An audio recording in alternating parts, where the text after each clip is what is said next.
வணக்கம். நம்ம சேனலுக்கு தொடர்ந்து ஆதரவளித்துக் கொண்டிருக்கும் நல்ல உள்ளங்களுக்கு நன்றி. தொடர்ச்சியாக ஆதரவு கொடுங்க. டிவிகேயில் இணையும் ஓபிஎஸ் அதிரடி ட்விஸ்ட் பாலிமர் செய்தியில் நீங்கள் பார்த்துருப்பீங்க. இது உண்மையா? அதாவது நேற்று நடந்த மாவட்ட செயலாளர் கூட்டத்தில் 80 பேரில் 72 பேர் டிவிகே தான் வேணுங்கிறாங்க. நம்ம ஏற்கனவே தொடர்ந்து இதான் சொல்லிட்டு இருக்கோம். விஜய் அவர்கள் ஒரு பெரிய கேம் சேஞ்சராக இருப்பார். எல்லாரும் விஜய்கிட்ட இன்னைக்கு தேடி போகிறாங்க. இன்னும் குறிப்பாக பார்த்தீங்கன்னா நிறைய பேர் விஜய்கிட்ட அப்பாயின்மெண்ட் கேட்டு காத்திருக்காங்க கட்சியில் சேரணுன்ட்டு. அவங்க ஃபில்டர் பண்ணி தான் எடுத்துக்கிறாங்க. இதான் இன்னைக்கு இருக்கக்கூடிய டிவிகேவோட நிலைமை. நம்மளும் வந்து டிவிகே பற்றி தொடர்ந்து பேசுறதுக்கு காரணம் என்னென்னா, நம்ம ஏற்கனவே சொன்ன மாதிரி இன்னைக்கு இப்போ வந்து திமுக பற்றி, இன்னொரு பக்கம் பார்த்தீங்கன்னா அதிமுக, பிஜேபி இதை பற்றி நிறையா பேசுவதற்கு இருக்குது. ஆனால் இப்போ ஓபிஎஸ் அவர்கள் டிவிகேவுக்கு வந்தால் டிவிகே ஏற்றுக்குவாங்களா? டிவிகே வரும்போது இந்த மாதிரி வந்து ஒரு ஊழல்வாதியை வந்து விஜய் சேர்த்துக்குவாரா அப்படிங்கிற பல குழப்பங்கள் இருக்குது. ஆனால் ஒரு விஷயம் மட்டும் புரியணும். இன்னைக்கு யார் ஊழல் இல்லாமல் இருக்காங்க? எந்த கட்சி ஊழல் இல்லாமல் இருக்குது? அதிமுக டிவிகே கூட்டணி முதல்ல பேசப்பட்டது. அதிமுககாரங்களும் நிறைய மேலே ஊழல் குற்றச்சாட்டு இருக்குது. அதனால் விஜய் இதெல்லாம் பெருசாக எடுத்துக்க மாட்டார். இப்போ விஜய்க்கு தேவை என்ன? அதாவது விஜய்க்கு இன்னைக்கு அவர் மட்டும் நிற்கிறார். பெருசாக முகம் தெரிகிற மாதிரி யாரும் கூட இல்லை. அங்கே வேற செங்கோட்டையன் இருக்கார். செங்கோட்டையன் ஓபிஎஸ்ட்டை பேசுவார், உங்களுக்கு தெரியும். அப்போ செங்கோட்டையன் ஓபிஎஸ்ட்டை ஏன் பேசக்கூடாது? வாங்கண்ணா, இங்கே வாங்கண்ணா, மரியாதையாக உங்களுக்கு சீட்டு தருவோம். அப்போ ஓபிஎஸ் கூட இருக்கவங்க என்ன நினைப்பாங்க? பிரச்சனையே இல்லை. ஏன்னா ஓபிஎஸ் கூட இருந்தோம்னா டிவிகேக்கு போகிறாரு. அங்கே போனால் நமக்கு சீட்டு கிடைக்கும். சீட்டு கிடைச்சா நம்ம ஜெயிச்சிடலாம். ஏன் விஜய்க்கு அவ்வளோ ஃபோர்ஸ் இருக்குது, நமக்கு சமுதாய ஓட்டுகள் இருக்குது. எல்லாரும் இப்படி தானே யோசிப்பாங்க. ஒவ்வொருத்தரும் இப்படி தானே யோசிப்பாங்க. இப்போ ஓபிஎஸ் என்ன யோசிப்பார்? நம்ம வந்து தேனியில் நிற்கிறோன்னா இன்றைக்கி வந்து ஓபிஎஸ் அப்படிங்கிறவருக்கு இன்றைக்கி சமுதாய ஓட்டுகள். அதையும் தாண்டி போன தடவை பலாப்பழத்தில் ஏன் அவ்வளோ ஓட்டு வாங்கினாருன்னா பணத்தை அள்ளி இறப்பார். அப்போ அந்த பணம் இன்னொரு பக்கம் விஜய் ஆட்கள். இது ஒன்று போதும் ஜெயிக்கிறதுக்கு. எம்எல்ஏவாக உள்ளே போயிடலாம். அதானே அவருடைய எண்ணமாக இருக்க முடியும். இப்போ அவர் முதலமைச்சருக்கு ஆசைப்படுவாரா, இல்லை துணை முதல்வருக்கு ஆசைப்படுவாரா? இப்போ கட்சியில் சேர்த்துக்குவோங்கன்னு கெஞ்சிற அளவுக்கு அவரை கொண்டு வந்து விட்டுருச்சு அதிமுக. இதே போலலாம் செங்கோட்டையன் அவர்களை உதாசீனப்படுத்தி ஒரு அளவுக்கு மேலே உதாசீனப்படுத்தணும்னா வெளியில் போகிறார். செங்கோட்டையன் அவர்களை நிறைய பேர் சொல்கிறாங்க செங்கோட்டையன் பொறுமையாக இருந்திருக்கலாம். கரெக்ட், பொறுமையாக இருந்திருக்கலாம். ஆனால் எம்எல்ஏ சீட்டை கொடுக்காம விட்டாருன்னா எடப்பாடி என்ன பண்ணுறது? அது வந்து செங்கோட்டையனுக்கு சிக்கலாக போயிடும். அதனால் அவருடைய ஆப்ஷன் என்ன? பிஜேபி வந்து உங்களுக்கு நன்மையாக பண்ணுறோம், அமைதியாக இருங்கன்னு சொல்லி பிஜேபி கை விட்டுருச்சு. அப்போ ஒரு முடிவு எடுக்க வேண்டியதுதான். எந்த டிவிகேவை வழிய காத்து வந்து இன்றைக்கி பழனிசாமி கூப்பிட்றாரோ அதே டிவிகேவில் நான் போகிறேன், உங்க கூட கூட்டணியே சேர மாட்டார் விஜய். அப்படியே விஜய் உங்க கூட கூட்டணி சேர மாதிரி இருந்தாலும் பேச்சுவார்த்தைக்கு நான் தான் வருவேன். இதுதான். ஏன்னா தனிப்பட்ட வஞ்சன் இருக்குல்ல அது. இப்போ செங்கோட்டையன் போனதுனால டிவிகே வேகமாகிட்டா கண்டிப்பாக வேகமாகிடுச்சு. நிறைய பேர் உள்ளே வராங்க. செங்கோட்டையன் ஒரு சார் எப்பயுமே அனுபவம் அப்படிங்கிறது ஒரு மிகச்சிறந்த படிப்பினை. ஏன் இதை நான் சொல்கிறேன்னா, நான் வந்து இன்றைக்கி தமிழ்நாட்டில் இன்றைக்கி இருக்கக்கூடிய அரசியல்வாதிகளில் பழைய அரசியல் மூப்பனாரில் ஆரம்பித்து இப்படி பல பேருக்கு நான் வந்து அவங்களோட பழகியிருக்கேன். தன்மானம் காப்பவர், தனித்தன்மை மிக்கவர், அரசியலில் ஒரு அதிசயமானவர், மூப்பனாருக்கு நான் தான் பாட்டெலாம் போட்டு கொடுத்தேன். தமிழ் மாநில காங்கிரஸ் இன்னும் சொல்லிகிட்டே போகலாம். அப்போ பல பேர்கிட்ட நம்ம வந்து பழகிற ஒரு அனுபவம் கிடைக்கிறதுனால நிறைய அனுபவங்கள் கிடைக்கும். இன்றைக்கி வந்து விஜய் அவர்கள் கூட ஓபிஎஸ் சேர்றாரு அப்படிங்கும்போது ஓபிஎஸ் அப்படிங்கிறவர் மட்டும் தனியாக ஒரு ஆளை பார்க்கக்கூடாது. எப்பயுமே ஒவ்வொருத்தருக்கும் ஒரு சமுதாயம் இருக்கும். அதையும் தாண்டி ஒரு முன்னாள் முதலமைச்சராக இருந்தவர் ஜெயலலிதா அம்மாவோட இருந்தது. ஓபிஎஸ்னால இன்னைக்கு விஜய்க்கு பல கோடி ஓட்டுகள் வரும் அப்படின்னு நம்ம சொல்ல. ஆனால் யார் சேர்ந்தாலும் பலம் தான்.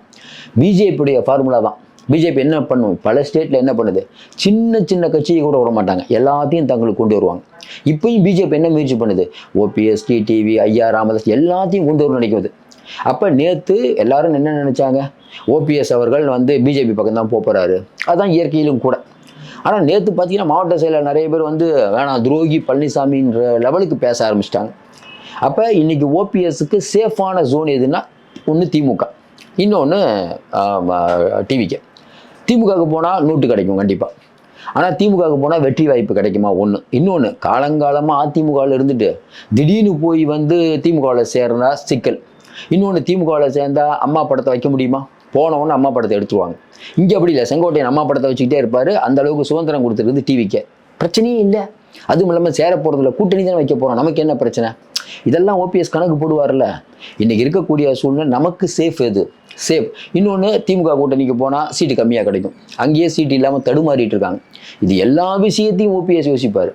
சார் ஓபிஎஸ் அவர்கள் வந்து அவர் கூட இருக்க யாருமே இன்றைக்கி கூட இல்லை. அந்த அளவுக்கு தனிமரம் ஆயிட்டார். அவரும் வைத்தியலிங்கம் தான் இருக்கார். நல்லா யோசனை பாருங்க.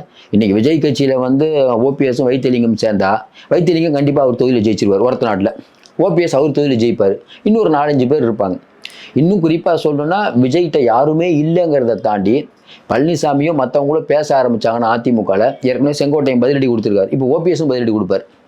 அதாவது ஓபிஎஸ் வாயாலேயே இன்னைக்கு சிறந்த இளம் தலைவராக விஜய் உருவெடுத்து கொண்டிருக்கிறார் அப்படின்னு சொல்ல வச்சா அது விஜய்க்கு ஒரு மெரிட் தானே.